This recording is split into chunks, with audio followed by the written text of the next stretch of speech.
We're back for another episode 62, Trailblazers. I'm not the ESL Trailblazer. Let's make something happen. Episode 62, let's do it.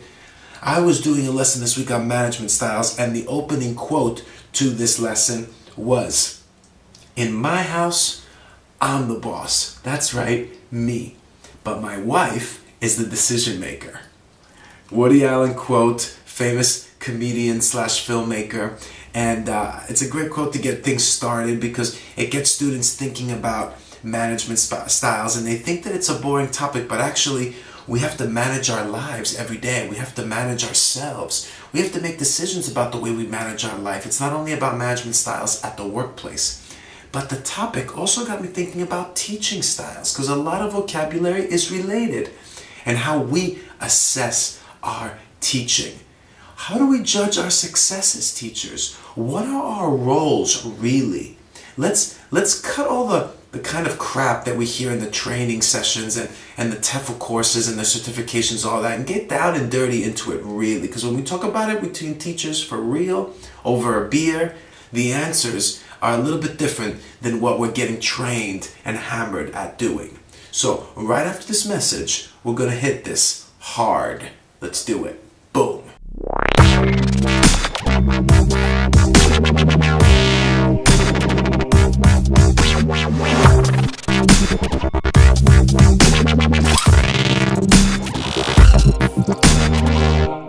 All right, let's get right into it. Burn to learn without further ado. So management styles and teaching, improving our teaching, let's say. Okay, I want to combine the two, fuse them together, because when I did management styles as a lesson, which is a great ESL lesson topic, it connects to my previous episode 60, where I was talking about different topics you can do to engage your students. This one definitely gets students engaged. Management styles, we talked about what managers should and shouldn't do. I don't want to talk about what teachers should and shouldn't do, because we don't have enough time for that. But we also talked about what is the role of the manager. So I gave them a list of words that I have: motivator, mediator, leader, monitor, decision maker, problem solver, organizer, role model.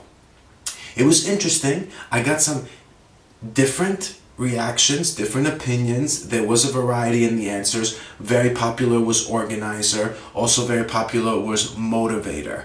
And then, there was variation between problem solver, decision maker, and a couple of people choosing leader, which a manager is not, by the way. A manager is not a leader. A manager is hired to do a job and to make sure people do their job properly, not to lead. Okay, they don't have that kind of flexibility. Us teachers, on the other hand, we can be leaders. We can be leaders, but we need to make the right decisions as teachers when we're teaching. I offer the following example. When I first started to be a teacher, I worked in a school where I used a course book, and my students got a lesson from me one day that was not part of the course book. Guess what happened? They complained to my co-teacher that they wanted to make sure that they finished the course book. That was what was important for them. So I got put in my place because I left the course book and I tried to be creative by making a lesson that I felt was very successful, but my students didn't really want to do. So I felt like I was in a situation there where I had no opportunity to be creative at my job as a teacher.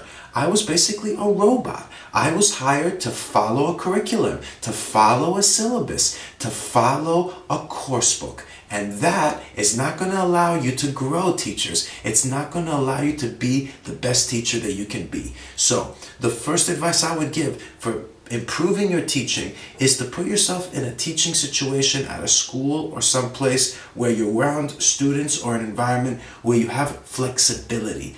Be flexible. Forget that syllabus. Forget it. Okay? Use it maybe as a very rough guide for, making sure that you follow topics and you don't go all over the map with your with the focus of your lessons. Yes, as a rough guide. But be flexible and creative. That is the most important when deciding how you want to be as a teacher. So that's the first point. As far as roles, we are motivators. That we have in common with maybe the managers, because we do need, and I feel like I do need to somehow motivate my students to keep coming to the lessons, to keep trying, to keep participating and contributing and making an effort, because they need that support from us. They need that positive reinforcement, because with language learning in particular, it's a lifelong learning process, right? And when you're in that kind of situation where you're doing something that is difficult, like language learning, you're going to get a lot of resistance. A lot of resistance. The resistance is the fear of students fearing that they can't learn the language, or that they can't get by a certain level in their language fluency, and you gotta be able to be there to help them get past that fear and motivate them to keep working and keep trying, because that's how you get better.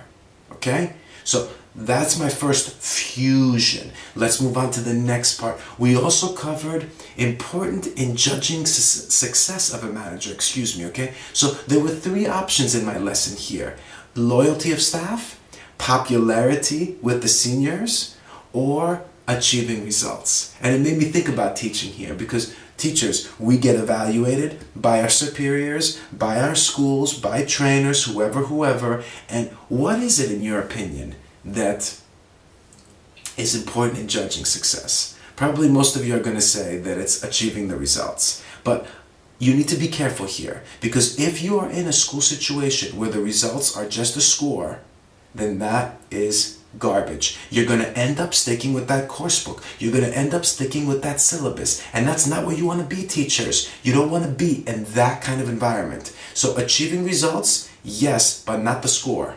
Achieving results is seeing your students improve. Those are the results. Seeing them leave the classroom feeling like they've learned something, or that the language experience that they had, that learning language experience, was worth their time in being there. So the results matter, but we gotta focus the results that we're looking for in the right place, not the scores. That's my second point. The third one is moving down to qualities of a manager, which is what we covered in my lesson. And I thought this was interesting. I've already talked about it just briefly now, but I'm gonna reiterate it here a little bit, okay? So qualities that you can use in your management style lesson, if you wanna use this lesson in your class, okay, are considerate, competent, creative, I've used that word already, diplomatic, efficient, flexible, inspiring, logical, loyal, organized, decisive, responsible, sociable, supportive. That's my list. You can ask your students to give you the prefixes for all those, and then decide which ones are the worst attributes or qualities to have, okay? As far as good qualities, there's a lot of good words here, and it's hard to pick and choose. For me, the top ones for teaching are being creative, as I'm sure you guessed, and being supportive. Our students need our support. They need us to be supportive when they feel like they're feeling that resistance, where they're getting stuck, and we need to help them push through, okay? And they need that support just in general on a daily, in the classroom, that they're making progress and that their contribution is worth giving, okay? Now, inspiring is fantastic, but you can't control it. Inspiration comes from the work. Every time you show up and you're flexible and you're creative, the inspiration will come on its own. You can't control it. It's something that's secondary, that happens if you focus on the work, not the inspiration, okay? But that's fantastic, obviously. But you gotta focus on the work. The work is what's important. Being creative, finding new ways to do it. You, us, me, us teachers, we get the resistance. We're afraid to go off that course book. We're afraid to do something that we think is a little bit more creative and might help our students learn more. We always step back. We decide not to do it. We hesitate. Don't hesitate. Go get them. Burn to learn. All right, finally, I'd like to wrap this up by giving you a quote that, because I started with a quote, I want to finish with a quote, okay? We usually end up finding what we are looking for, but we only look for what we already know. And I think that's a great quote. I got it from a book I read recently on like how to have a healthy living with our bodies and how to eat healthy and eat right and stuff like that. And I thought it was interesting because it had to do with our health and our bodies, but I think it's really relative to teaching because we think we know what we're looking for and then we end up discovering that we were looking in the wrong place. And I think that's really, really important, to keep an open mind and to keep looking for new ways and new ideas. And remember, you can click on the link below here because I have an article on this topic, 5 things that you can do to improve your teaching. The 5 things are in that article, but I've mentioned them a little bit indirectly in this video. I hope you find this valuable. Please subscribe if you do, or share it with somebody who knows or needs some advice on this topic. Remember, management styles, great topic for students.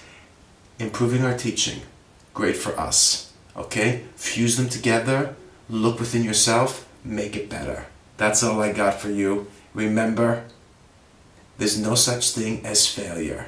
Failure is not actually trying. Go out and get them. Have a great week. Proud teachers, take it easy. Be back for the next episode in a week. And one more thing, make them curious by being curious. You know what that means?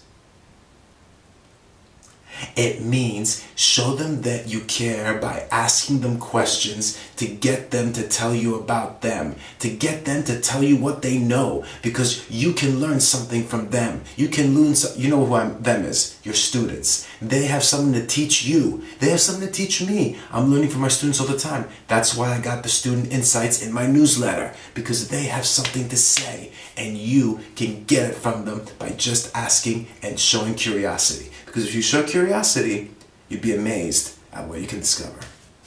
Got it.